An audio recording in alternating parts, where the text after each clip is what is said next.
Even more record breakers, comic fam. You know I got Gem Men on the line to report them. And what's this? At number 1, stay tuned. Let's talk about the runners-up Hot Comics list. That's right, everybody. These are the runners-up. They didn't quite make the Hot 10 because they only had one record-breaking sale, but it makes for an interesting list. These are the 10 that Tom plucked out of a larger list that you can find on Key Collector, and we're going to set it off with Blade, the Vampire Hunter, issue number 1, which is the first solo Blade title.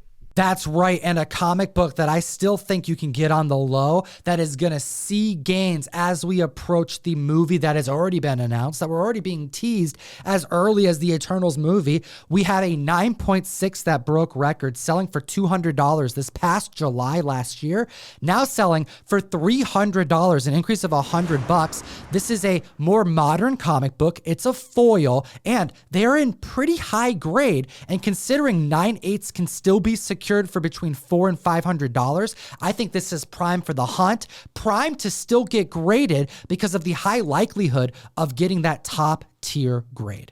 Totally makes sense. I mean, Blade's going to be huge, and yeah, Tomb of Dracula 10 immediately was an expensive book. It was already heavily speculated on before the movie announcement, so this title makes sense, a cool number 1 to pick up. Moving on to number 9 on the list, we have Moon Knight, issue 13. We have Moon Knight action coming soon on Disney+, and we're going to talk about a newsstand edition. That's right. This right here is something we were just chatting about on the recent Hot 10, Gem.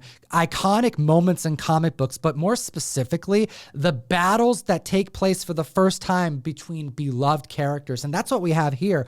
Moon Knight going against Daredevil, Matt Murdock, for the first time. And a 9.8 newsstand came to market last in November for $220, and this week it's up 82%. It just hit $400 for an increase of over $150.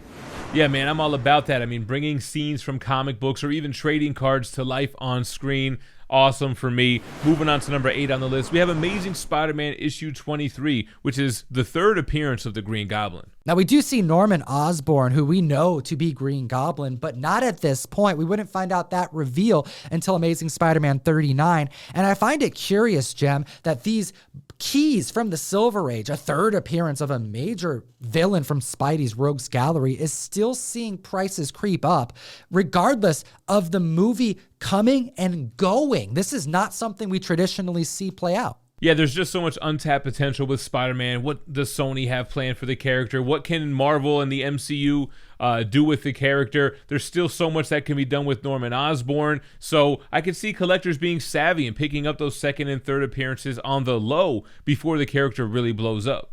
Point in case, the 3.0 going for $120 back in March is up 166%, an increase of $200, now selling for $319. Gem already foreshadowed it, but this list of 10, the record breakers that you gotta know that didn't quite make our Hot 10, is sourced from a much larger list of over 20 to 30, sometimes 40 record breakers, depends on the week, on the best comic app in existence, Key Collector Comics. Utilize code TOM101 to unlock a free 2-week subscription, get access to all the categories, pricing, suggested pricing, value your collection, keep up on the rapidly moving comic marketplace, and support the show and so much more. And next at the list at number 7, spec that I suspect will pay off or not very soon with Doctor Strange Multiverse of Madness drawing near. We have Avengers: The Children's Crusade, issue number 1.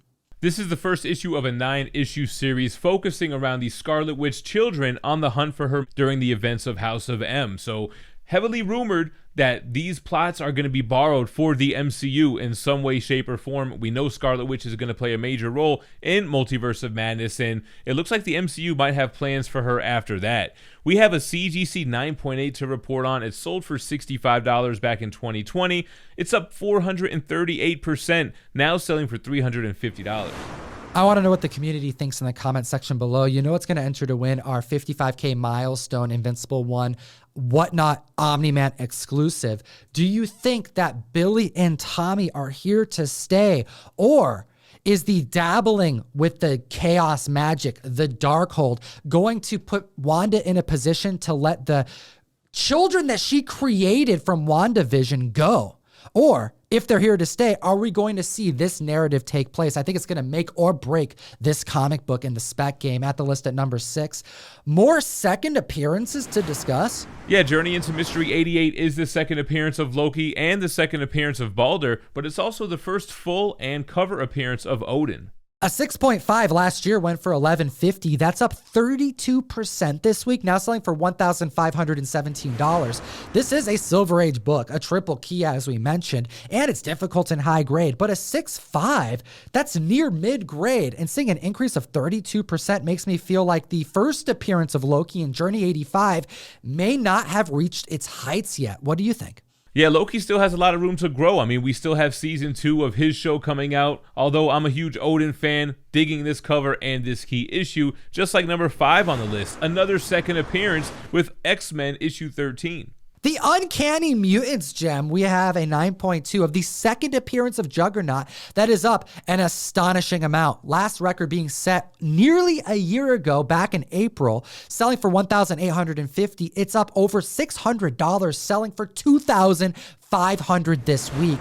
I know there's a lot of mutant spec, but a second appearance seeing these types of gains means that the spec towards mutants in general is so promising. Yeah, that, or it could just be a high-grade X-Men collector that was able to get that 9.2 for Uncanny X-Men issue 13. Moving on to number 4 on the list, we have a book that's really hot because of the cover, but it's Marvel Superheroes issue 20, a classic Doctor Doom story, but more importantly, iconic cover art by Larry Lieber. This is a solo story of Doctor Doom, and one that we saw creep up on their Hot 10 gem for multiple months since the news that we were likely going to see Submariner as well as Doctor Doom, either by mention only or a full reveal on screen. Yeah, that's what everyone's hoping for, especially the collector who bought the CGC 9.4. It sold for $1,356 back in 2020, up 92%, now selling for $2,599.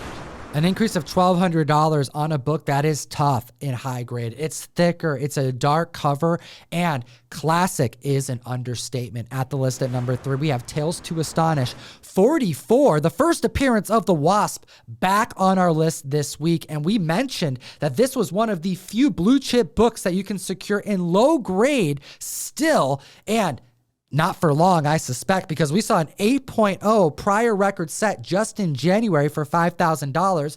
Jem, hit him with the new record. The new record-breaking sale puts this book up 60%, selling for $8,000 for a $3,000 increase. Ant-Man Quantumania is on its way, and a $3,000 uptick means that the collectors are honing in on leading blue chip books while they still can. At the list at number 2, Detective Comics 36. We have a major villain that debuts in this comic book from 1940. That's right, we have a Golden Age first appearance of a Batman villain, Hugo Strange. A CGC 1.5 sold for $5,466 back in 2018. It's up now 120%, selling for $12K for this all-new record-breaking sale.